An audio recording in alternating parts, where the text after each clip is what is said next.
Ça relevait de l'incongruité. L'Espagne n'avait pas encore vu un de ses coureurs s'imposer cette année. Jon Izagirre a donné un peu de relief autour de l'équipe Movistar en s'imposant dans la dernière étape alpestre. Parti au long cours avec une trentaine de coureurs, le Basque a d'abord géré son effort dans la terrible montée du col de Jouplane avant de déposer ses derniers compagnons d'échappée dans la descente toboggan vers Morzine. À 27 ans, Izagirre remporte le plus beau succès de sa carrière.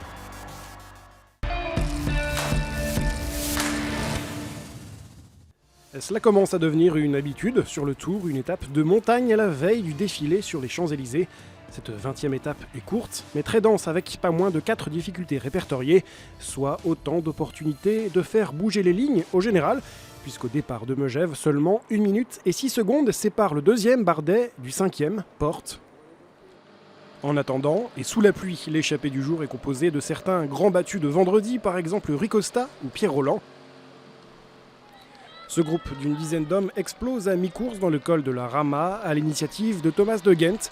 Le coureur Lotto Soudal passe seul au sommet de la Rama, avant-dernier juge de paix de cette 103e édition. Dans la descente, de Gendt est rejoint puis dépassé par 2 autres coureurs très en vue sur ce tour avec des fortunes diverses, Charlison Pantano et Julian Alaphilippe.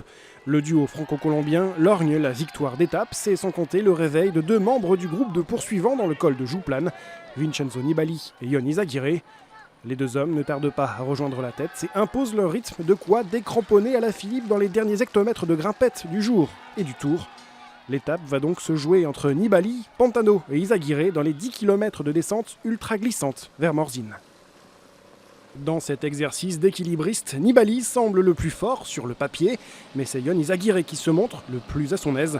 Le Basque imperturbable réalise la descente parfaite pour glaner son 2e succès sur un grand tour, pour finalement 19 secondes d'avance sur Pantano, 42 sur Nibali. Derrière, pas d'attaque dans le groupe maillot jaune, Romain Bardet reste le dauphin de Froome.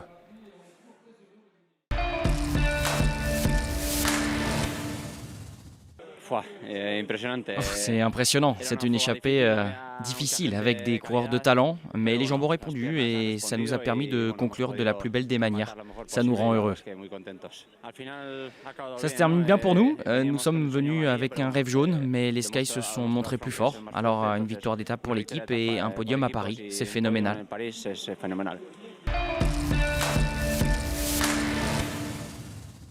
Régulièrement à l'attaque au cours de son premier Tour de France, Julian Alaphilippe n'aura décidément pas été récompensé.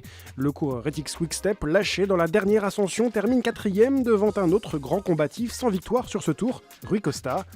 Ouf de soulagement sur la ligne pour Chris Froome qui aura su éviter les pièges sous la pluie pour défiler en jaune à Paris dimanche.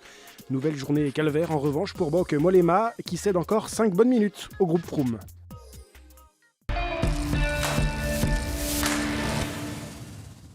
Après 3420 km d'efforts, les 113 derniers ne seront pas les plus éprouvants. Voici l'heure du défilé symbolique des coureurs autour de Paris. Départ de Chantilly dans l'Oise et passage par les Hauts-de-Seine pour rejoindre les pavés parisiens.